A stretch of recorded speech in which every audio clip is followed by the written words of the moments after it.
¿Qué va a pasar en Venezuela, profesor? ¿Qué escenario usted ve posible? Si se queda Maduro, ahí vendrá pues una respuesta internacional, indudablemente.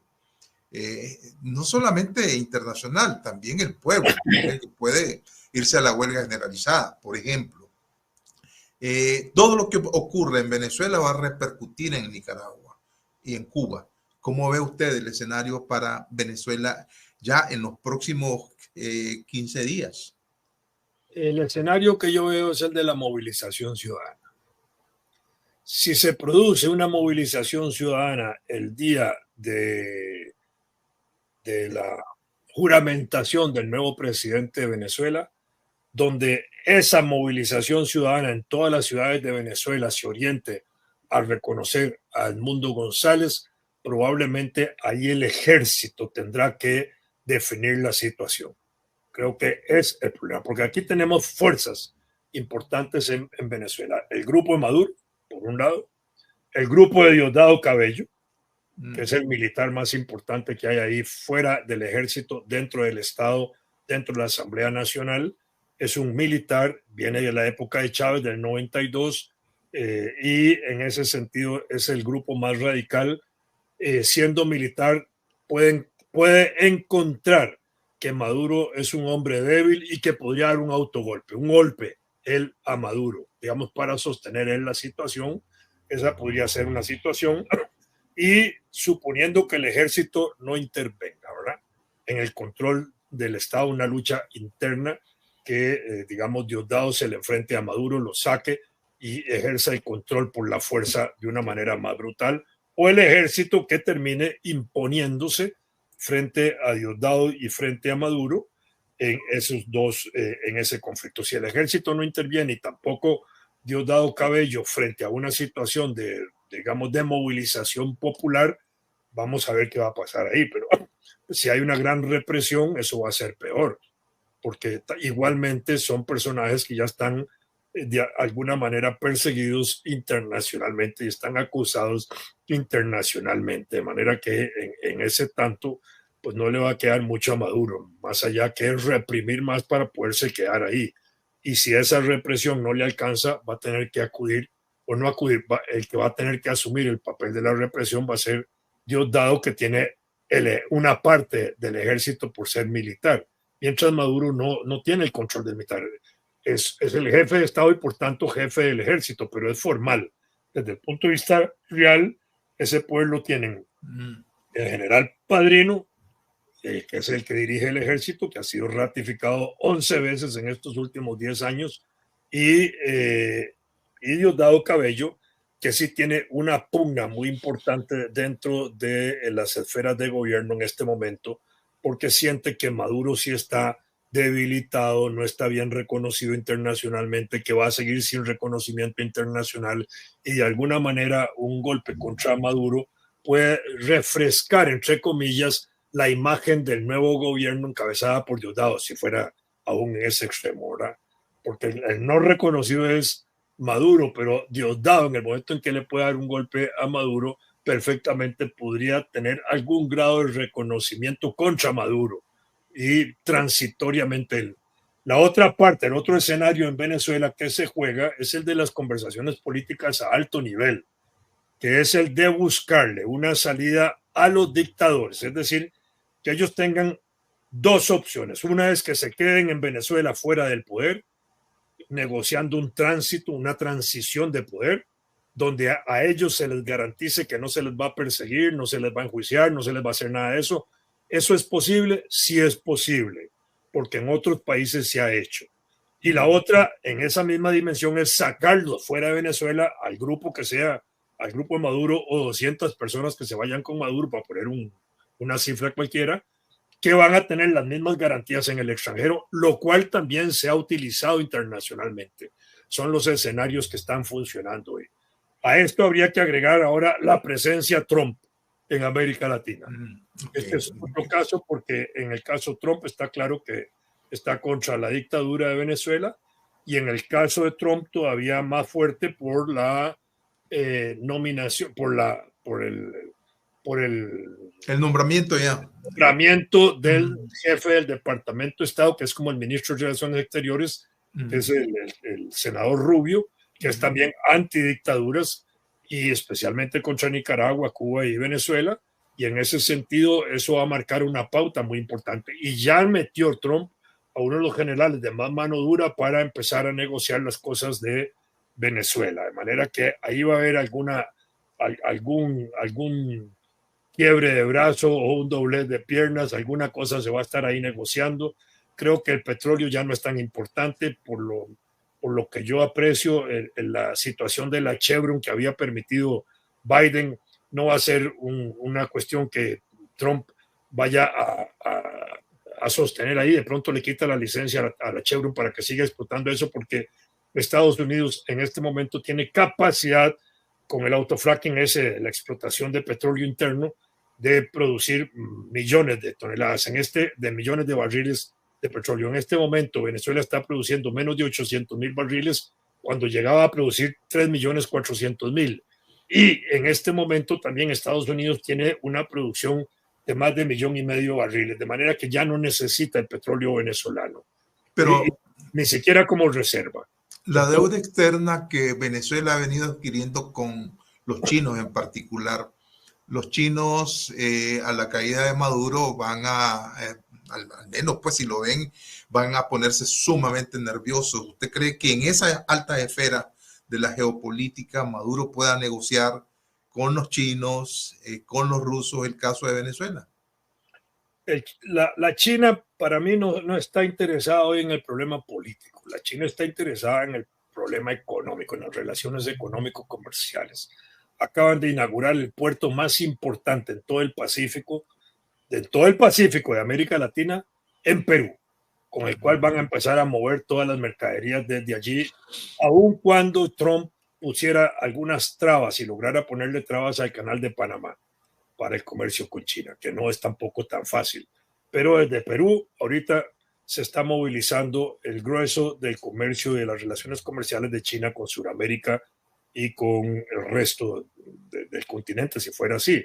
Porque además en Sudamérica hay 3 países que tienen hoy una relación comercial más poderosa y más fuerte y mayoritaria con China que con Estados Unidos.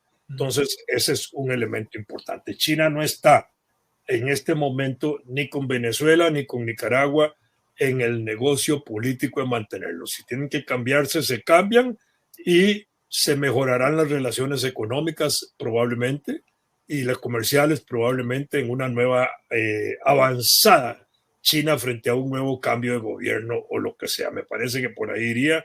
Creo que ese no es el tema principal. La deuda de China con Venezuela es del orden de los 60,000 millones de dólares, la deuda de Venezuela. De manera que eso se puede negociar. Y eso, digamos, se puede negociar con un nuevo gobierno que se mantenga y se pague y se reconozca. Perfectamente un gobierno insurgente, de nuevo tipo, podría decir, no vamos a reconocer eso y entonces se crea un lío internacional de otro tipo, pero en general esas deudas se asumen por los gobiernos que entran. Igual la deuda con Rusia, que es menor que la de China.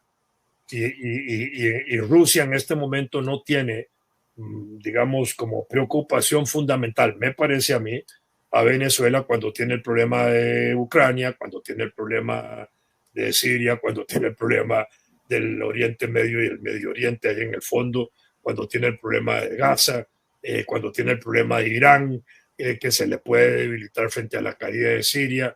En fin, hay problemas importantes. Si hubiera una situación internacional explosiva por todas estas situaciones, se estallan también los conflictos del mar de Japón, del mar de China, del mar de Corea. Y ahí la cosa se pone más tensa todavía, lo cual orientaría que los Estados Unidos enfoque sus intereses quizás más en esas regiones que en América Latina, o en América Latina de manera más fuerte. Ya Trump advirtió que va a negociar con Panamá el retorno de ellos al control de la base de la zona canalera, pero yo nada más le recordaría a Trump que el 9 de enero de 1964 el estudiantado panameño hizo grandes marchas y manifestaciones contra la zona del canal, trataron de brincar la valla y todas esas cosas. Aquí hubo muertos y esa fecha se celebra nacionalmente en Panamá cada 9 de enero.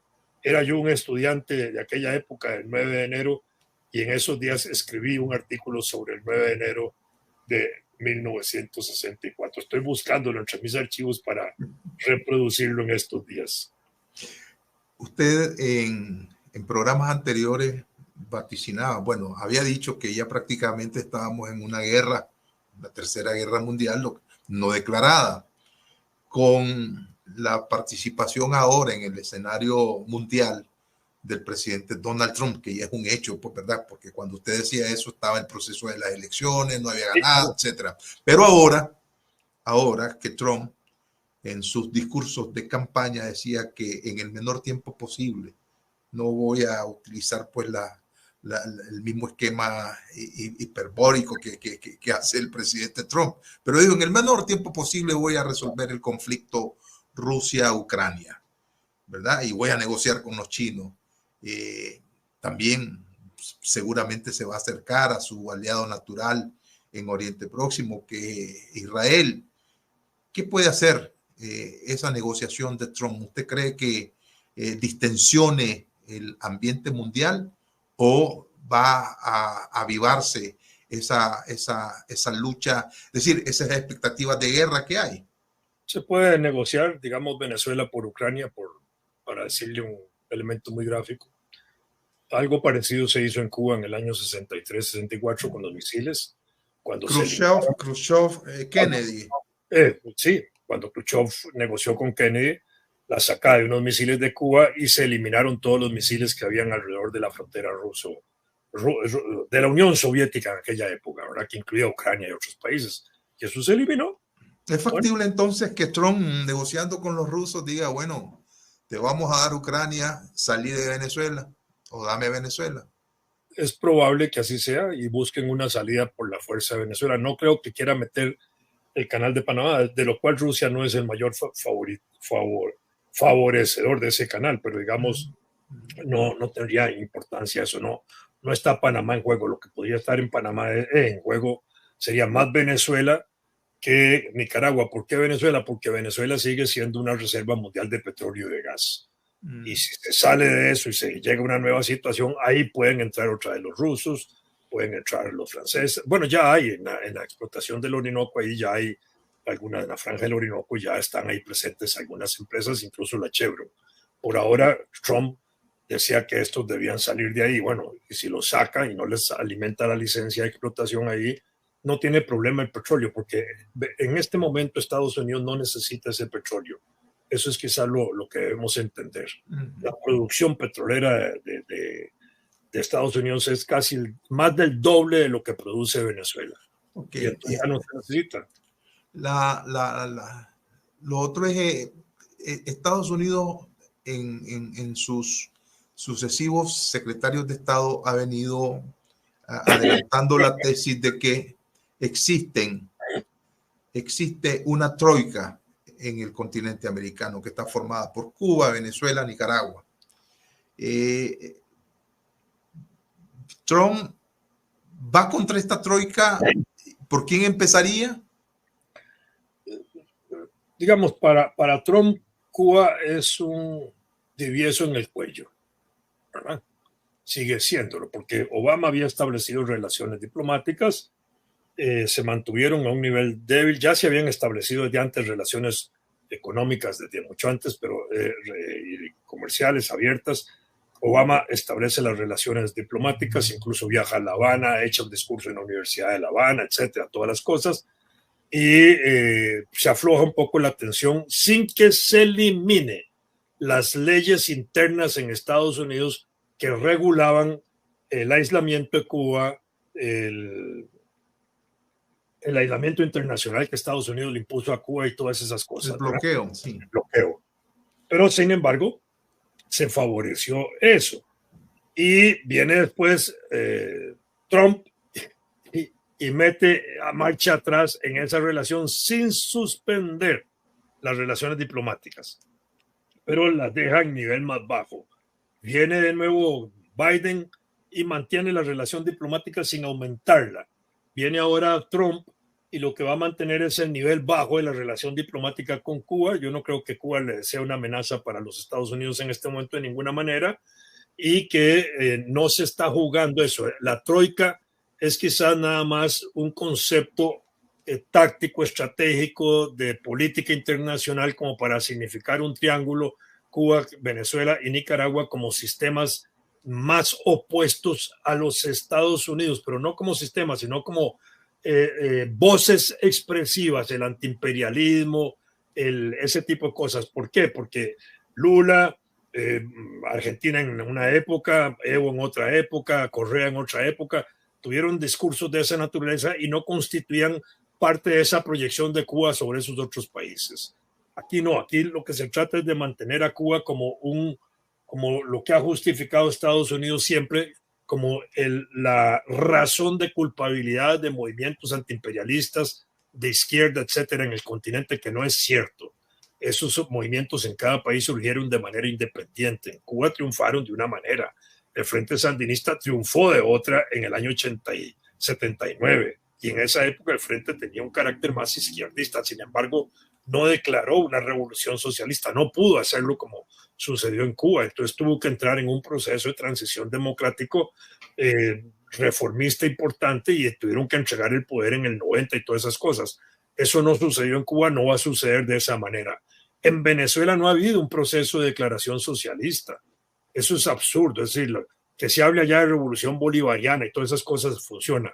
El socialismo siglo XXI que se manejó en el vocabulario de Chávez fue un concepto desarrollado por Franz Dietrich, que era un filósofo político comunista de Alemania que vivía en Cuba y en México, casado con Marta Harner, que era una marxóloga también importante, pero en el año 2008 ellos rompieron con Chávez y dejaron de usar el concepto socialismo siglo XXI. En Venezuela se siguió usando todavía hasta el año 2015 por el mismo Maduro, que trataba de heredar esa fuerza de Chávez. Sin embargo, ya no se usa ahí. Cuba nunca usó el concepto de socialismo siglo XXI.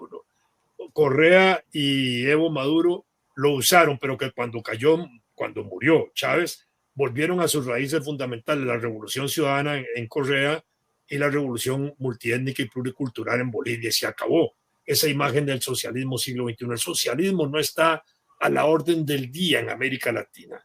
Lo que hay es una revancha, digámoslo así, que quiere materializarse por parte de Estados Unidos contra Cuba, de acabar, digamos, con el proceso político interno de Cuba, que sí está definido como una revolución socialista, la única en el continente americano y de las pocas que hay en el mundo. Yo creo que este es el tema central, pero no es una amenaza para Estados Unidos. Si Estados Unidos quisiera, digamos, voy a decir algo que tal vez sea impropio, debilitar la revolución cubana, sería fortalecer sus relaciones diplomáticas al máximo nivel, metiendo McDonald's, Burger King y todo ese tipo de cosas que podrían dar un aire diferente en Cuba y que podrían contribuir, digamos, a falsear un poco la situación interna de Cuba. Pero eso es otra cosa. Por esa vía, no por la vía política, por la vía internacional, eso no es posible. No hay condiciones, no hay posibilidades. Es más fácil que Estados Unidos ingrese a Venezuela militarmente a que ingrese a Cuba, para decírselo de esa manera. Bueno, Vladimir, yo creo que vamos a esperar estos acontecimientos ya el próximo año. La otra cosa importante es que frente a las declaraciones de Trump respecto a la situación de Ucrania y al debilitamiento que ha señalado para la OTAN. Porque Trump ha señalado que los países europeos tienen que cubrir los gastos de la OTAN proporcionalmente y que no cargue sobre Estados Unidos el peso fundamental de sus gastos.